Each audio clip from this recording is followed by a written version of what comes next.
Hi friends, welcome to இது lakh channel. இன்றைக்கி நம்ம சேனலில் என்ன பார்க்க போகிறோன்னா ஈரல் கிரேவி தாங்க பார்க்க போகிறோம். வாங்க பார்த்து எப்படி செய்கிறதுன்னு பார்க்கலாம். ஃபஸ்ட் ஒரு பேனில் எண்ணெய் விட்டுக்கலாம். எண்ணெய் விட்டு கடுகு போட்டதுக்கப்புறம் ஒரு 10 அளவுக்கு சின்ன வெங்காயம் கட் பண்ணி எடுத்துருக்கேன்.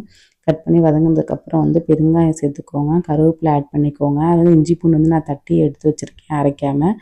அதையும் ஆட் பண்ணிக்கோங்க. அதோட ஒரு பச்சை மிளகாய் ஆட் பண்ணியிருக்கேன். அது நல்லா வதங்கினதுக்கப்புறம் தக்காளியும் ஆட் பண்ணியிருக்கேன். தக்காளி ஒரு மீடியம் சைஸ் ஒரு தக்காளி ஆட் பண்ணியிருக்கேன். நல்லா பொடியாக அரிஞ்சு இது மாதிரி ஆட் பண்ணிக்கோங்க.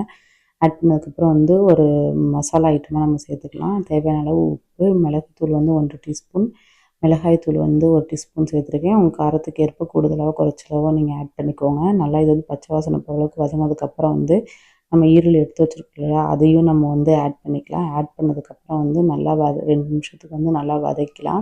அதுக்கப்புறம் லைட்டாக கலர் சேஞ்ச் ஆகும். அந்த கலர் சேஞ்ச் ஆகிறப்போ நீங்கள் தேவையான அளவு தண்ணி ஆட் பண்ணிக்கோங்க. தண்ணி ஆட் பண்ணதுக்கப்புறம் நல்லா வெந்ததுக்கப்புறம் நீங்கள் கிரேவி பதத்துக்கு வந்துடும். அப்போ நீங்கள் கருவேப்பிலை போட்டு நீங்கள் இறக்குனீங்கன்னா சூப்பரான ஒரு கிரேவி ரெடி ஆயிரும்.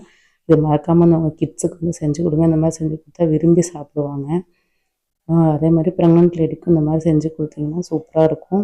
மறக்காமல் நம்ம சேனலை சப்ஸ்கிரைப் பண்ணிக்கோங்க. நம்ம வீட்டில் இருக்க மசாலா பொருளை வச்சு எப்படி செய்யறது, நான் ஸ்நாக்ஸு இந்த ரெசிபிலாம் எப்படி செய்யறதுன்னு நான் போட்டிருக்கேன். மறக்காமல் நம்ம சேனலை சப்ஸ்கிரைப் பண்ணிக்கோங்க, லைக் பண்ணிக்கோங்க, ஷேர் பண்ணிக்கோங்க.